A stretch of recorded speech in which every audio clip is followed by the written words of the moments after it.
Hey, what is going on, everybody? It's nothing but skills, and in today's video we are going to be showing you guys my best settings. Now, a lot of you guys have been asking for this video, and I felt that there were a couple videos out there, but I figured, you know what, there isn't my settings what I prefer to run with, and I feel like this gives you the advantage. Your settings will always help you improve as a player.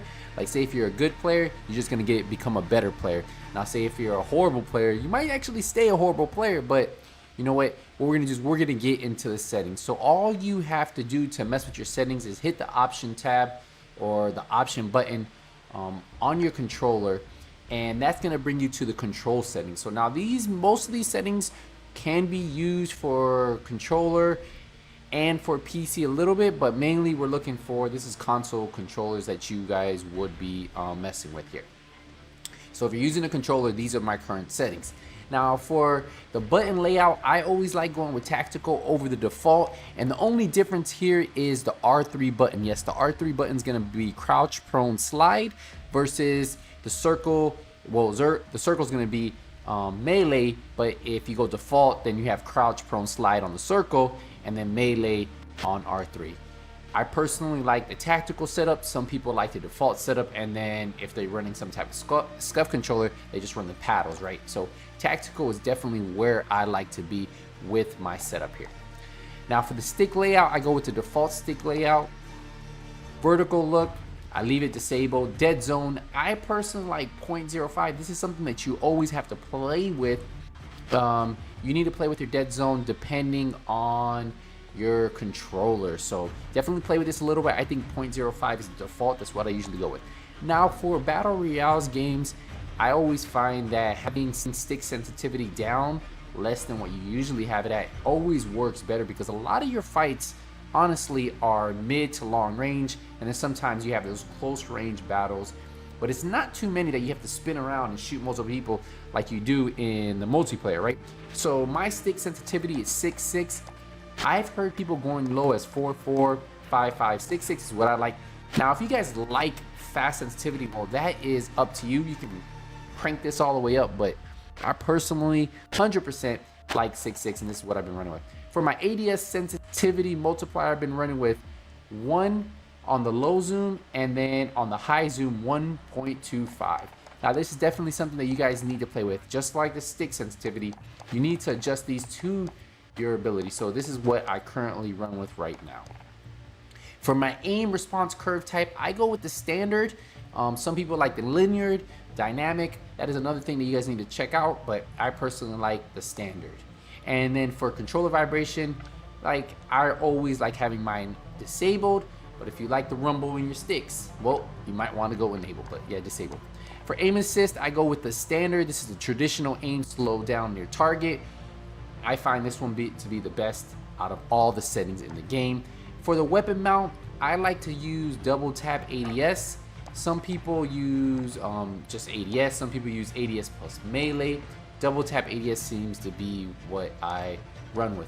Now, the weapon mount movement exit, I have that enabled. So if I am mounted and I hit my joystick, I will just pop right off, right? Aim down sight behavior, I like to have it hold. Toggle just seems like a pain, so I always go with hold. You see how it switches that, so we want to keep that right there. But yeah, aim down sight, you want hold. Equipment behavior, this is something that I recommend you guys playing with and figuring out what you like. So hold, press and hold to ready to cook lethal and tactical equipment. So anytime you're using your lethal, like so your grenades, you hold, or you could toggle, press ready lethal, and then press again to aim down sights to throw and deploy. I personally like hold on this one. Now, for the use and reload behavior, this is where I use a contextual tap. You can also use tap to use. This is really up to you. Tap to reload or tap to use. I really like this 100%.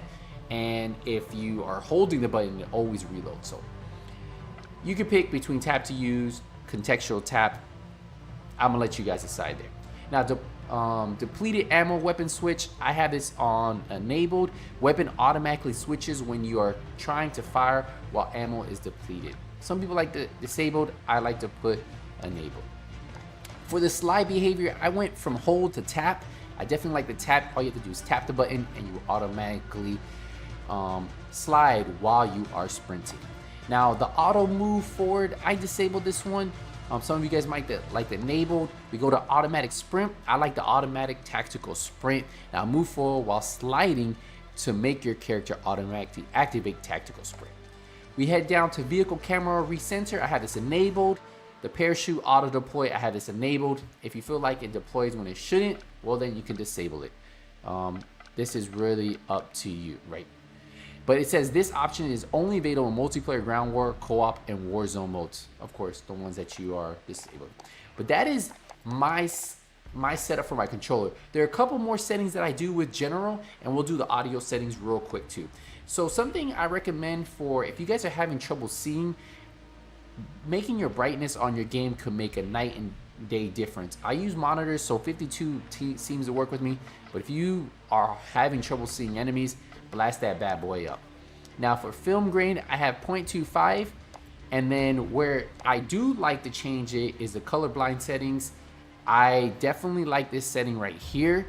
If you look, this is what you typically have. It's a darker gray. If you head a little bit closer, you see how the colors get more bright.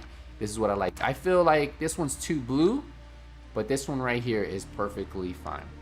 Colorblind target interface. So for world motion blur, this is where you guys want to disable this. So look, disable removes the blurring of the objects. And what that do is it's a little trick. It allows you to see the target without blurring. You see right here, if you look to the right, it's blurry, right?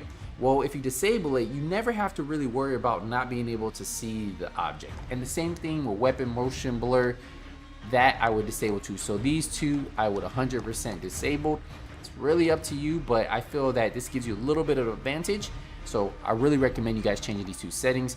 What I really do like, what a lot of people don't do, is this mini map shape. I use square. So you see we have the round, but if you look at the square, you have more area on your little mini map, and I feel that's always better to have your mini map. So like if gunfire is at the top right, you still would be able to get that on the square versus the round. Mini map rotation I have enabled, but if you're with the solid squad, you can almost disable this.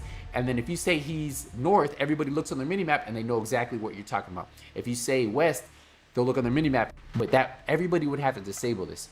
I personally have mine enabled because everybody has theirs enabled. But if I'm running with a squad that wants to switch this, or you're running with a squad, you might want to change that right there. And you have the letters, or you can do the numbers. So if you want to have where you hit northwest, west, you can do that, or you can just have it where it always shows all the numbers. That's up to you.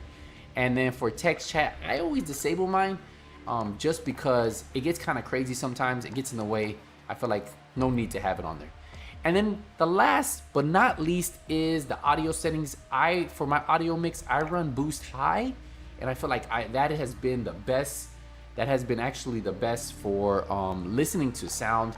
And then for the master volume, these are just some settings you want to change. A lot of my friends have been dropping their effects, their dialogue volume all the way down, but I'll let you guys play with these settings here. But what I recommend is trying boost high and then playing with these settings like this. Maybe put these on 40, the effects drop to 40, and you're gonna be able to hear those footsteps a lot better. So that's just something that you guys can definitely mess with.